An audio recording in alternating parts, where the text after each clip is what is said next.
নির্দলীয় তত্ত্বাবধায়ক সরকার ব্যবস্থা সংবিধানে যুক্ত করতে ১৯৯৬ সালের ২৮ মার্চ সংবিধানের ত্রয়োদশ সংশোধনী পাশ হয়েছিল। এর বৈধতা চ্যালেঞ্জ করে ১৯৯৯ সালে একটি রিট আবেদন হয়। শুনানি শেষে হাইকোর্টের বিশেষ বেঞ্চ ২০০৪ সালের ৪ আগস্ট ত্রয়োদশ সংশোধনী বৈধ বলে রায় দেন। অর্থাৎ তত্ত্বাবধায়ক সরকার ব্যবস্থা বহাল থাকবে সেই রায়ের বিরুদ্ধে ২০০৫ সালে আপিল হয়। তখন বিএনপি জামায়াত জোট ক্ষমতায় এবং ১১ সরকারের সময় বিষয়টি আর এগোয়নি। ২০০৯ সালে আওয়ামী লীগ ক্ষমতায় আসার পর আপিল মঞ্জুর করে শুনানি শুরু হয়। এবিএম খায়রুল হক প্রধান বিচারপতি থাকাকালে ২০১১ সালের ১ মার্চ শুরু হয়ে মাত্র ১০ কার্যদিবসে গুরুত্বপূর্ণ এ মামলার শুনানি শেষ করা হয়। শুনানিতে আদালত ১০ জন অ্যামিকাস কিউরির মত নেন।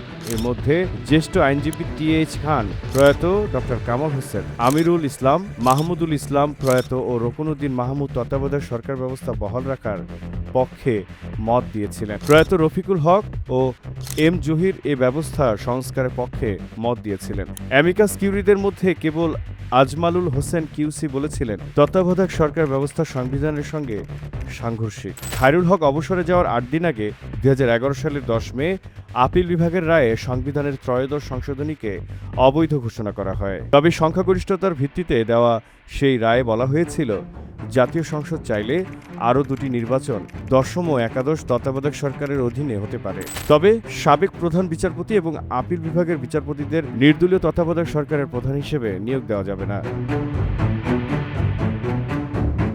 ইজলাসে দেওয়া সংক্ষিপ্ত সেই রায়ের ১৬ মাস পর ২০১২ সালের ১৬ সেপ্টেম্বর যখন খায়রুল হকের পূর্ণাঙ্গ রায় প্রকাশ করা হয়, তাতে পরবর্তী ২ নির্বাচনে তত্ত্বাবধায়ক সরকার ব্যবস্থা থাকার বিষয়টি ছিল না। এমনকি পূর্ণাঙ্গ রায়ে সংসদ বহাল রেখে নির্বাচনের বিষয়টি যুক্ত করা হয়। সংক্ষিপ্ত রায়ের সঙ্গে পূর্ণাঙ্গ রায়ের অসঙ্গতি নিয়েই তখনই জোরালো বিতর্ক উঠেছিল। ত্রয়োদশ সংশোধনী অবৈধ ঘোষণার বিচারপতি এবিএম খায়রুল হকের সঙ্গে একমত হয়েছিলেন বিচারপতি মোহাম্মদ মোজাম্মেল হোসেন, বিচারপতি এস.কে. সিনহা ও বিচারপতি সৈয়দ মাহমুদ হোসেন।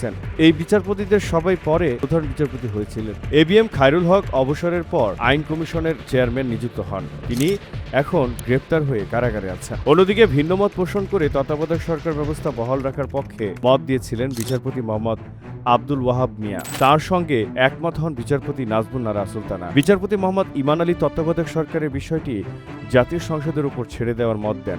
এই ৩ জনের মধ্যে বিচারপতি মোহাম্মদ আব্দুল ওয়াহাব মিয়া ও বিচারপতি মোহাম্মদ ইমান আলীকে জ্যেষ্ঠতা সত্ত্বেও আওয়ামী লীগ সরকার প্রধান বিচারপতি করেনি।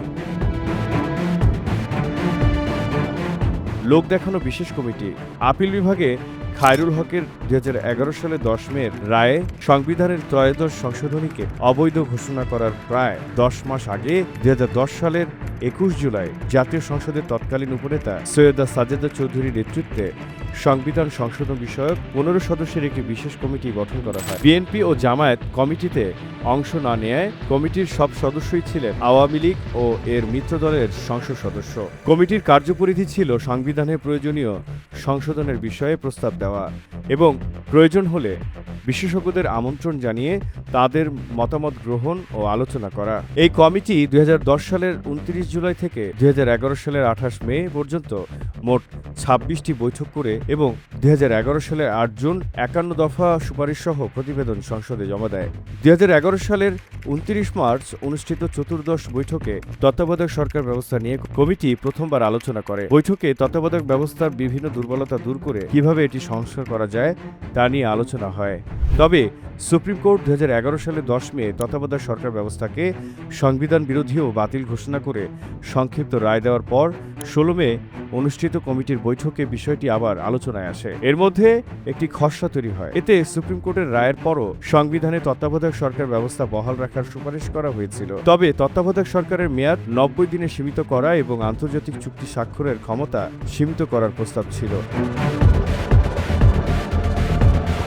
এরপর ৩০ মে তৎকালীন প্রধানমন্ত্রী শেখ হাসিনার সঙ্গে বৈঠক করে বিশেষ কমিটি। ওই খসড়ায় শেখ হাসিনা সম্মতি দেননি। বিশেষ কমিটি সাবেক প্রধান বিচারপতি, আইনজ্ঞ, সংবিধান বিশেষজ্ঞ, রাজনৈতিক দল, নাগরিক সমাজের প্রতিনিধি ও সংবাদপত্রের সম্পাদকদের সঙ্গে ধারাবাহিক বৈঠক করেছিল। আলোচনায় প্রায় সবার বক্তব্যেই তত্ত্বাবধায়ক সরকার ব্যবস্থা সংস্কারের পরামর্শ আসে। বাতিলের পক্ষে খুব একটা মত পাওয়া যায়নি। সব পরামর্শই শেখ হাসিনার মতের কাছে হার মানে। এরপর বিশেষ কমিটি আর কোনো বৈঠক করেনি। 2011 সালের 8 জুন বিশেষ কমিটি সংসদে যে প্রতিবেদন জমা দেয় তাতে 51 দফা সুপারিশের মধ্যে তত্ত্বাবধায়ক সরকার ব্যবস্থা বাতিলের বিষয়টি ছিল। এরপর 25 জুন তৎকালীন আইনমন্ত্রী শফিক আহমেদ সেই সুপারিশ অনুযায়ী সংবিধান ও সংশোধনী বিল সংসদে উত্থাপন করে। সংসদীয় স্থায়ী কমিটি দ্রুত বিলটি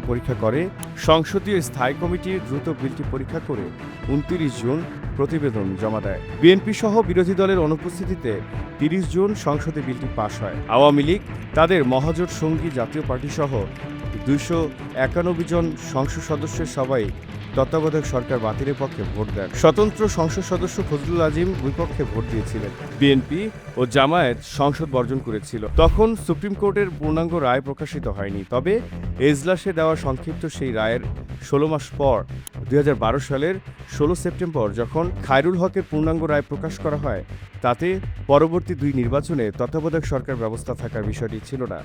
এমনকি পূর্ণাঙ্গ রায়ে সংসদ বহাল রেখে নির্বাচনের বিষয়টি যুক্ত করা হয়। সংক্ষিপ্ত রায়ের সঙ্গে পূর্ণাঙ্গ রায়ের অসঙ্গতি নিয়ে তখনই জোরালো বিতর্ক উঠেছিল। বাংলার জানালায় জহিরুল ইসলাম।